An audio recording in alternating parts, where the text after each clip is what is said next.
Et si l'un des plus grands mystères de la foi chrétienne avait été confirmé par un historien juif du 1er siècle?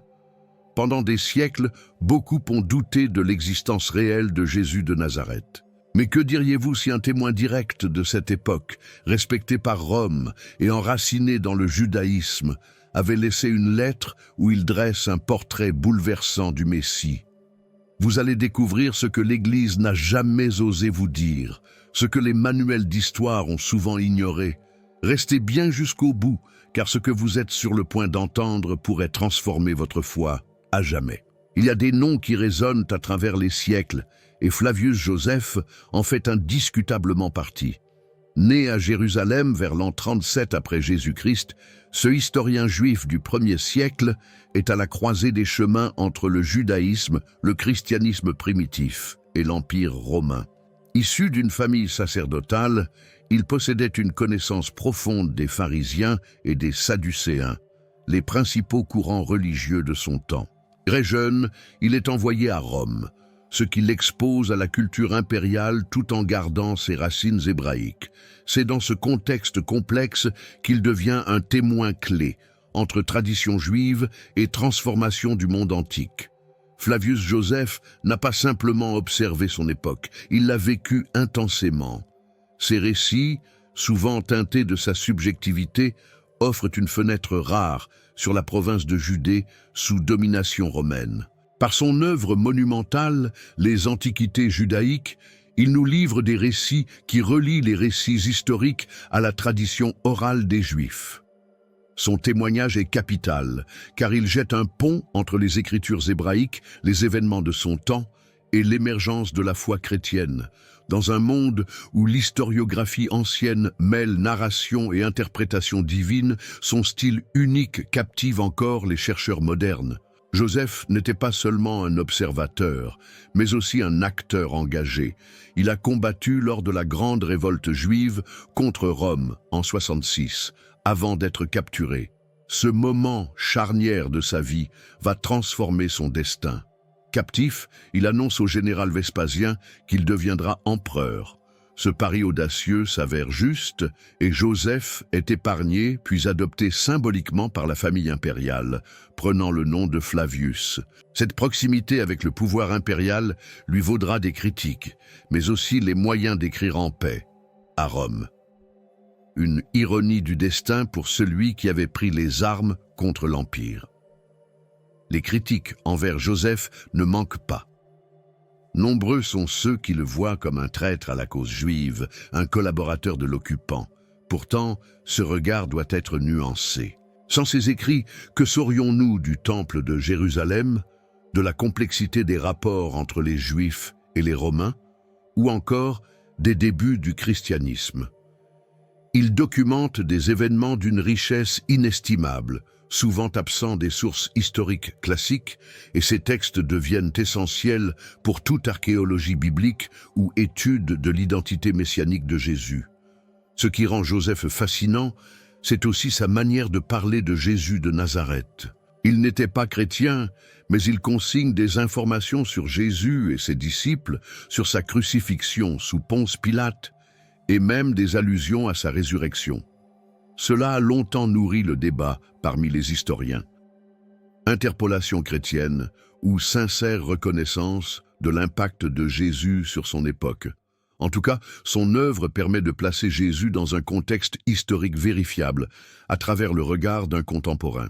Et c'est justement en poursuivant la lecture de ses écrits que l'on découvre un autre chapitre bouleversant.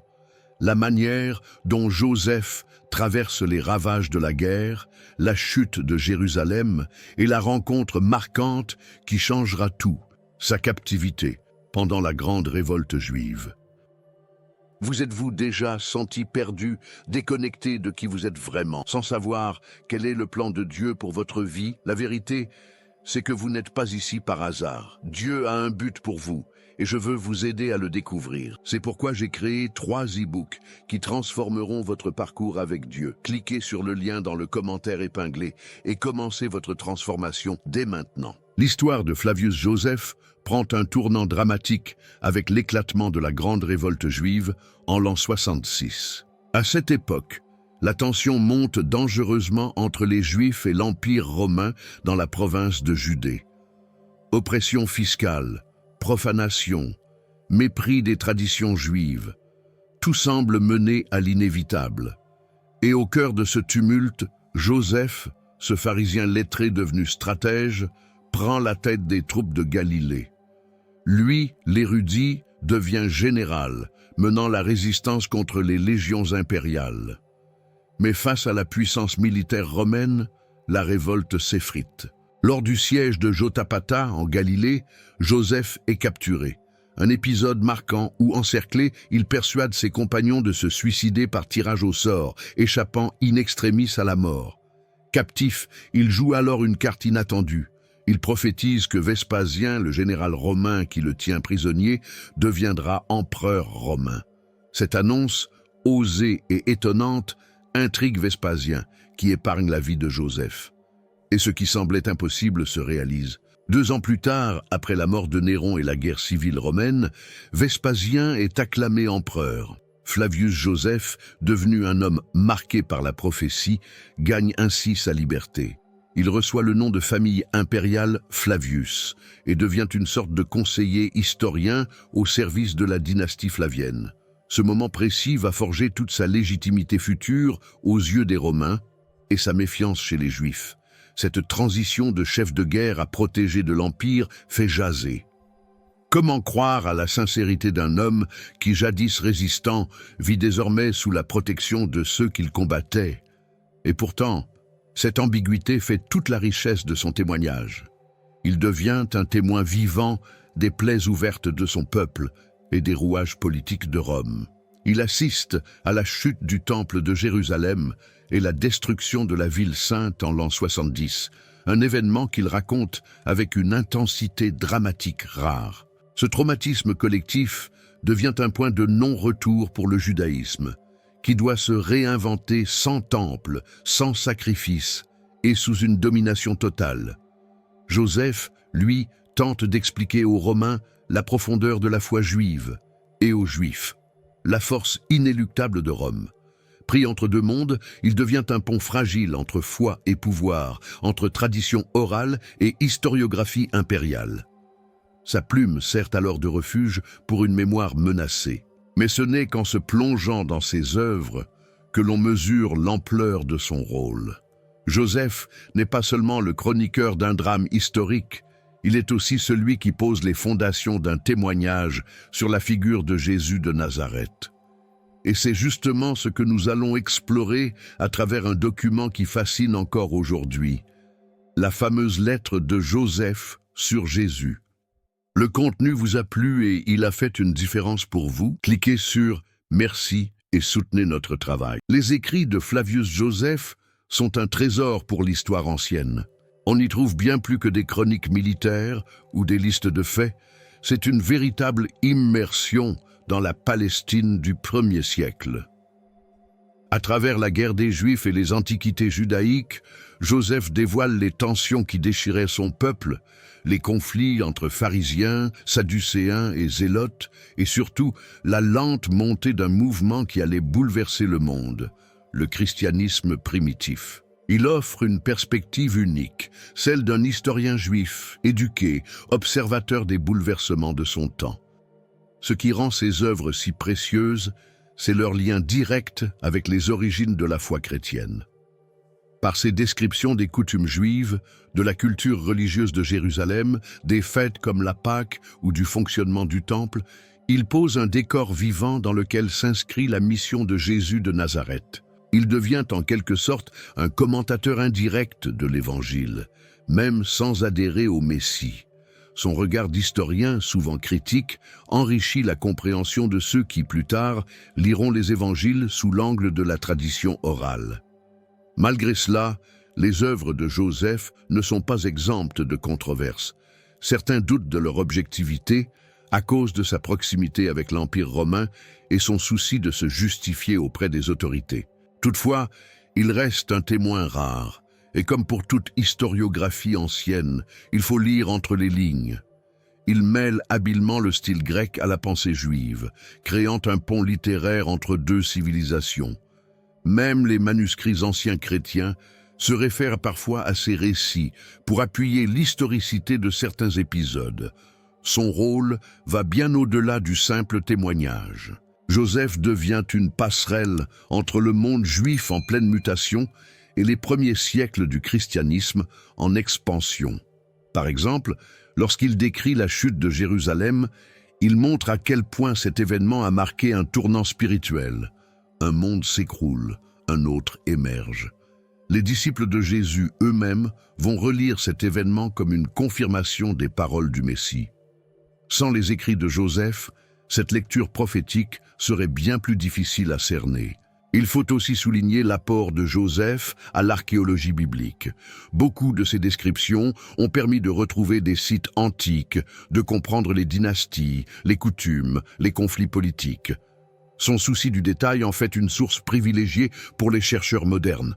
On découvre chez lui une vision quasi journalistique des événements, malgré ses partis pris. Il raconte avec une précision saisissante les actes des empereurs romains, les politiques de Rome, les gouverneurs comme Ponce Pilate et leur interaction avec le peuple juif. Et c'est dans ce contexte bouillonnant que surgit une perle précieuse, un passage étonnant, presque inséré discrètement dans ces antiquités judaïques. Une lettre de Joseph mentionnant un certain Jésus, décrit comme un homme sage, faiseur de miracles, condamné à la crucifixion, mais dont les disciples affirment qu'il est revenu à la vie. Une mention unique et précieuse à explorer tout de suite. Parmi les écrits de Flavius Joseph, un passage intrigue, fascine, divise.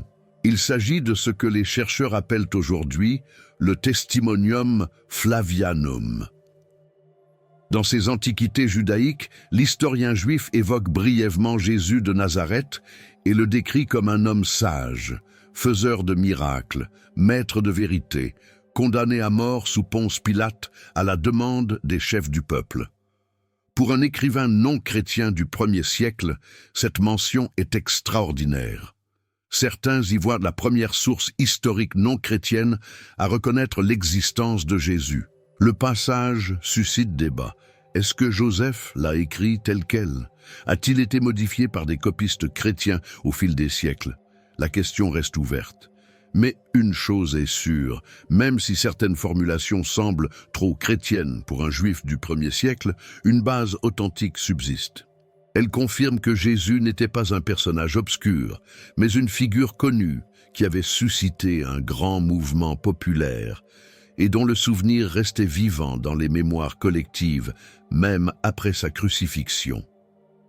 Le témoignage de Joseph mentionne également que les disciples de Jésus affirmaient qu'il leur était apparu vivant 3 jours après sa mort. Cette allusion à la résurrection est fondamentale, car elle montre que cette croyance était déjà répandue et connue au-delà du cercle chrétien.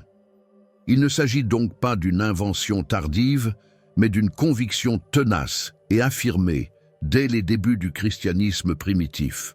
Joseph, sans adhérer à cette foi, en reconnaît l'existence et la force.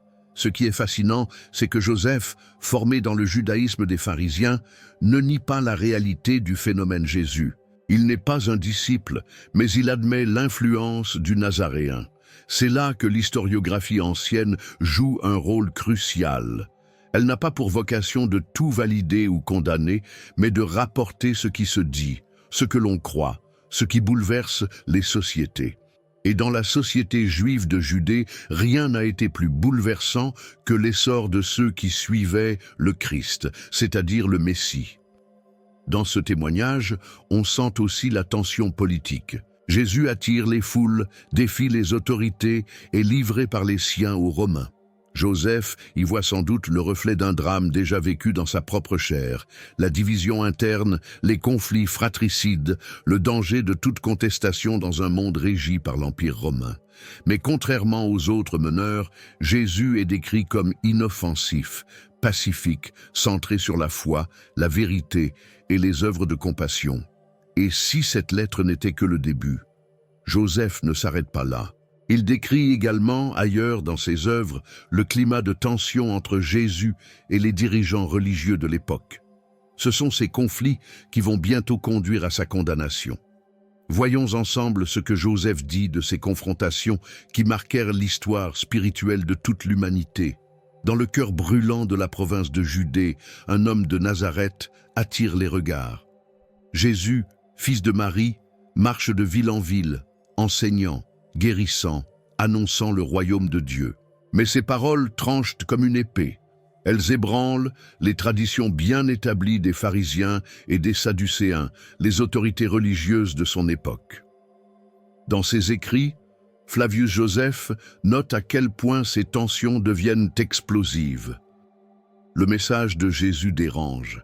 Il met en lumière l'hypocrisie, dénonce l'avidité, appelle à une foi vivante et sincère, non rituelle. Les pharisiens, défenseurs rigides de la loi, voyaient en Jésus une menace à leur influence sur le peuple. Lui parlaient avec autorité, sans être formés dans leurs écoles. Ils mangeaient avec les pécheurs, guérissaient le jour du sabbat et pardonnaient les péchés, un privilège que seul Dieu pouvait revendiquer. Quant aux Sadducéens, liés au pouvoir du temple de Jérusalem et souvent proches des Romains, ils craignaient que cet agitateur ne provoque une répression. L'équilibre fragile entre empire romain et tradition juive pouvait basculer à tout moment. Joseph, bien qu'extérieurement neutre, laisse transparaître dans ses récits la complexité du personnage de Jésus. Il note que malgré les accusations, Jésus ne prônait pas la violence. Au contraire, son message appelait à l'amour, à la justice et à la miséricorde. Pourtant, c'est justement cette douceur qui révoltait les puissants. Comment un homme humble, sans armée, sans statut, pouvait-il captiver les foules et se faire appeler le Messie? La tradition orale le désignait comme un prophète. Mais pour les autorités, il devenait un danger. Dans ce climat tendu, chaque geste de Jésus est scruté. L'épisode où il chasse les marchands du temple est particulièrement révélateur. Là, il attaque non seulement l'exploitation commerciale d'un lieu sacré, mais aussi l'institution religieuse elle-même. C'est un acte prophétique, mais aussi profondément politique. Pour les prêtres, c'en est trop. Il faut l'arrêter, l'étouffer, avant que son influence ne devienne irréversible. Joseph, témoin de tant de révoltes et de trahisons, comprend bien cette logique. Le peuple, lui, est divisé. Certains voient en Jésus un libérateur, d'autres un imposteur. Mais au milieu de ce tumulte, Jésus continue son chemin, sachant que la fin approche. Ce conflit n'est pas seulement religieux, il est spirituel, identitaire, historique. Il oppose deux visions du monde, celle du pouvoir et celle de l'amour désarmé. Et c'est dans cette atmosphère électrique qu'il entre à Jérusalem, acclamé par les foules comme un roi, un sauveur, un messie. La scène est saisissante. Jésus de Nazareth entre à Jérusalem, monté sur un âne, et les foules l'acclament en criant « Hosanna, béni soit celui qui vient au nom du Seigneur ». Cet événement, rapporté dans les évangiles et reconnu par Flavius Joseph comme l'un des plus tendus de la période, marque un tournant décisif. L'homme que certains appellent le Messie franchit les portes de la ville sainte à la veille de la Pâque, une période hautement symbolique pour le peuple juif, rappelant la libération d'Égypte. Mais cette fois, l'attente d'une autre libération est dans tous les cœurs. Jérusalem, à ce moment, est un chaudron bouillonnant. La tension est palpable. Sous l'œil vigilant des autorités romaines et religieuses, l'entrée triomphale de Jésus ressemble à une déclaration. Il ne vient pas avec une armée, mais avec des paroles de paix. Pourtant, son simple passage réveille la mémoire messianique du peuple, un roi humble, un fils de David, un homme de foi. Les pharisiens s'inquiètent, les sadducéens sont furieux, et Ponce Pilate observe avec méfiance cette agitation populaire qui pourrait troubler l'ordre romain. Joseph, toujours soucieux d'équilibre dans ses écrits, note que Jésus suscitait autant l'admiration que la peur. Il touchait les cœurs, guérissait les malades et parlait avec autorité, sans chercher la violence. Mais dans une ville aussi chargée d'histoire et de spiritualité que Jérusalem, chaque geste prend un sens immense. Les gestes de Jésus ne sont pas des hasards. Entrer sur un âne, purifier le temple, enseigner ouvertement, tout semble orchestré. Les autorités savent qu'elles doivent agir vite ou elles perdront le contrôle. Dans la tradition juive, l'âne symbolise la paix, contrairement au cheval de guerre. Jésus incarne un règne différent, un royaume intérieur. Mais ce symbole est mal compris. Beaucoup attendaient un libérateur politique, un chef de guerre contre l'Empire romain. En voyant Jésus sans armes, certains commencent à douter. Ce n'est pas le Messie qu'ils espéraient. Et pourtant, ses disciples, Pierre, Jean, Marie-Madeleine, voient en lui l'accomplissement des prophéties. L'atmosphère devient lourde, presque tragique. Ceux qui criaient « Hosanna » ne savent pas encore qu'ils crieront bientôt « Crucifie-le ». Joseph, témoin de cette époque, sait combien le peuple peut être versatile et comment les forces politiques peuvent manipuler la ferveur religieuse. Dans cette montée dramatique, un traître se prépare à agir. Et c'est ainsi que l'on s'approche du point culminant de toute l'histoire, la crucifixion de Jésus, suivie d'une promesse inimaginable, sa résurrection. La nuit est tombée sur Jérusalem. Dans un jardin silencieux, Jésus de Nazareth prie, son cœur chargé de douleur. Il sait que l'heure est venue. Flavius Joseph, bien qu'il ne soit pas témoin direct, relate les événements avec une solennité qui trahit leur importance. Judas Iscariote, l'un des 12, approche avec une troupe armée. Par un baiser, il livre le Messie. Cette trahison inoubliable est devenue le symbole de la corruption du cœur humain. Elle montre à quel point même ceux qui ont vu des miracles de Jésus peuvent céder à l'ombre. Arrêtés, moqués, traîné de tribunal en tribunal, Jésus est jugé par les autorités juives, puis livré à Ponce Pilate, gouverneur de la province de Judée. Pilate, selon Joseph, n'est pas convaincu de sa culpabilité. Mais pour apaiser les chefs religieux et éviter une émeute, il cède. Jésus est flagellé, humilié, couronné d'épines. L'homme que les foules acclamaient quelques jours plus tôt est désormais seul, portant sa croix à travers les rues. Ce contraste est frappant. La gloire humaine est éphémère, mais la foi véritable, elle, résiste jusqu'au bout. Cloué sur la croix, Jésus souffre. Mais il ne crie pas vengeance, il pardonne. Père, pardonne-leur, car ils ne savent pas ce qu'ils font. Cette parole, rapportée dans l'Évangile, résonne comme une déclaration d'amour pur. Elle dépasse les limites de l'humain. Joseph, qui mentionne les méthodes de crucifixion romaine, sait à quel point ce supplice est atroce. Et pourtant, ce supplicié-là attire encore l'attention. Même au pied de la croix, des cœurs se transforment. Un centurion romain s'exclame « Vraiment, cet homme était le Fils de Dieu ». Son corps est mis au tombeau, mais les rumeurs courent très vite. Le 3e jour, son sépulcre est vide. Des disciples de Jésus, hommes et femmes, jurent l'avoir vu vivant. Marie-Madeleine serait la première à avoir parlé avec lui. Puis Pierre, Jean, Jacques et d'autres racontent qu'il les a rencontrés, enseignés, bénis. Ce ne sont pas de simples hallucinations, leur vie en est bouleversée. Eux qui fuyaient deviennent courageux, prêts à affronter la persécution chrétienne naissante. Le message de la résurrection devient le cœur du christianisme primitif. Joseph, bien qu'il n'adhère pas à cette foi, note que ce mouvement ne faiblit pas. Bien au contraire, ceux qui croient en Jésus deviennent plus forts dans l'épreuve, plus soudés dans la douleur. Le nom de Jésus, dit-il, est prononcé à Rome avec autant de haine que de respect. Sa mort n'a pas éteint le feu, elle l'a attisé. C'est cette force qui permet aux premiers croyants de traverser la persécution, les humiliations, les dangers, car ils ne prêchent pas une philosophie, ils proclament un Messie vivant. Et c'est justement cette propagation fulgurante du message de la croix et surtout de la résurrection que Joseph observe, étonné, dans les rues de Rome, jusque dans les foyers juifs. Le christianisme prend racine et ne sera plus jamais stoppé. Dans les rues pavées de Rome, un nom circule de bouche à oreille, Jésus de Nazareth. Au départ murmuré dans les catacombes, il finit par retentir jusque dans les couloirs impériaux. Flavius Joseph, témoin de cette diffusion, observe avec curiosité comment ce message, né en Judée, traverse l'Empire romain entier. Le christianisme primitif, porté par des hommes et des femmes simples, bouleverse la logique du monde antique. Il ne parle pas de conquête ni de pouvoir, mais de foi, de résurrection et de salut par la grâce.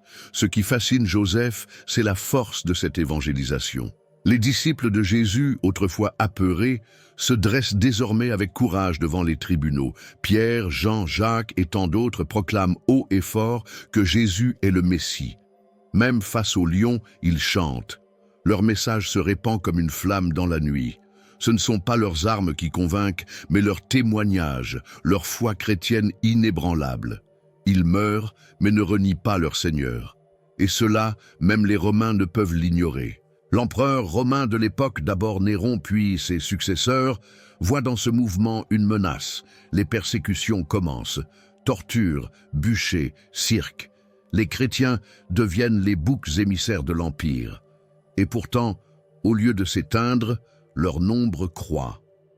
Joseph remarque ce paradoxe. C'est dans la souffrance que leur foi devient plus forte. Ce n'est pas un culte ordinaire, c'est une identité spirituelle qui transcende les frontières, les classes sociales, les cultures. Le nom de Jésus devient ainsi un étendard de paix dans un monde de violence. Joseph le mentionne avec un respect froid mais sincère. Il ne s'explique pas comment ce crucifié a conquis les cœurs. Peut-être est-ce l'amour qu'il prêchait, la justice qu'il incarnait ou les miracles de Jésus qui alimentaient les traditions orales. Quoi qu'il en soit, dans cette Rome impériale, on ne peut plus faire abstraction du Nazaréen. Les prisons sont pleines de ses partisans, les marchés bruissent de ses paroles, et même certains soldats commencent à croire. La persécution chrétienne est donc loin d'atteindre son objectif. Elle ne fait que cimenter une communauté prête à mourir pour son maître. Pour Joseph, cela rappelle les martyrs juifs d'antan, mais avec une ferveur inédite. Il voit se dessiner un nouveau chapitre de l'histoire humaine. Un peuple invisible, uni non par le sang, mais par l'Évangile. Il comprend alors qu'il doit en savoir plus. Et c'est ainsi qu'il décide, dit-on, de se rendre en Galilée puis à Nazareth pour rencontrer ceux qui ont connu Jésus, notamment les membres de sa propre famille. Le voyage de Flavius Joseph vers la Galilée n'est pas anodin. Historien de métier, il ressent l'appel profond de comprendre l'homme derrière le nom, Jésus de Nazareth. C'est ainsi qu'il se rend à Nazareth, ce village sans prétention, devenu célèbre dans tout l'Empire. Là, il rencontre des visages marqués par le temps, mais illuminés par la foi. La famille de Jésus, les derniers témoins vivants de sa vie terrestre. Parmi eux, il parle avec Marie, sa mère, encore empreinte d'une sagesse douce et silencieuse. Jacques, le frère de Jésus, attire particulièrement l'attention de Joseph. Chef respecté de la communauté chrétienne à Jérusalem, il incarne une foi ferme et un sens profond de justice. Joseph, impressionné, le décrit comme un homme pieux, aimé même par ceux qui ne partagent pas ses croyances. Ce Jacques-là, dit-on, fut lapidé à cause de sa proclamation de Jésus comme le Messie. Pour l'historien, c'est un choc. Cette foi n'est pas une simple tradition. C'est une réalité vécue jusqu'au martyre. Ce séjour en Galilée permet à Joseph d'approcher une foi incarnée, non théorique. Il entend parler des récits historiques transmis de bouche à oreille, des miracles de Jésus, de son identité messianique ressentie dès l'enfance par ceux qui l'ont vu grandir. Les habitants parlent encore de cette lumière qui l'habitait, de son amour pour les pauvres, de sa sagesse précoce dans les synagogues. Joseph, en bon observateur, note tout. Même s'il ne se convertit pas, il est bouleversé par la cohérence entre les dires et les vies transformées. Nazareth n'est pas qu'un lieu, c'est un témoignage vivant. Chaque rue, chaque pierre semble porter l'écho d'un passage divin. Joseph s'émerveille de l'humilité des origines de Jésus. Là où les grands héros naissent dans les palais, ce Messie est venu d'un atelier de charpentier, et pourtant c'est lui qui a retourné l'ordre établi. Pour Joseph, cette réalité est un renversement historique. Dans un monde où l'Empire romain glorifie la puissance, voici un homme qui a conquis par l'amour. Avant de repartir, Joseph entend parler d'autres témoins proches de Jésus qui pourraient l'aider à compléter ce portrait. Pierre, Jean, Marie-Madeleine. Ces noms reviennent souvent, portés par le respect et l'émotion. Il décide alors de continuer son enquête, désireux de percer le mystère de cet homme qui a changé le monde depuis un petit village de Galilée. À la suite de son passage à Nazareth, Flavius Joseph poursuit son exploration, mû par une curiosité sincère d'historien témoin de son époque. Ce qu'il cherche désormais, ce n'est plus une théorie, mais des visages, des âmes marquées par une rencontre. Il trouve Pierre, l'ancien pêcheur du lac de Tibériade, devenu un roc pour la communauté chrétienne. Pierre ne parle pas comme un philosophe, mais comme un homme brisé et relevé. Il raconte, non sans émotion, comment Jésus de Nazareth l'a aimé, même après qu'il l'ait renié. Pour Joseph, habitué à la grandeur des discours romains, cette sincérité bouleverse. Puis vient Jean, calme, profond, presque silencieux. Lui parle de Jésus comme on parle d'un mystère. Il évoque la lumière, le Verbe, la vérité faite chair. Joseph, formé à la tradition juive, reconnaît dans ses mots l'écho des prophètes, mais avec une tendresse nouvelle. Jean ne cherche pas à convaincre, mais à témoigner. Il ne crie pas, il raconte. Il peint un Jésus intime, proche, vivant. Et c'est cette vision d'un Dieu accessible qui frappe Joseph, bien plus que les rites ou les lois. La rencontre avec Marie-Madeleine l'achève.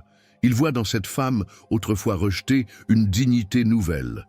Elle parle du matin de la résurrection avec une telle intensité que Joseph en reste sans voix. Ce n'est pas une légende qu'elle porte, mais une vie transformée. Elle n'a rien à gagner, rien à prouver. Elle affirme seulement qu'elle l'a vu, vivant, et qu'il l'a envoyé annoncer la bonne nouvelle.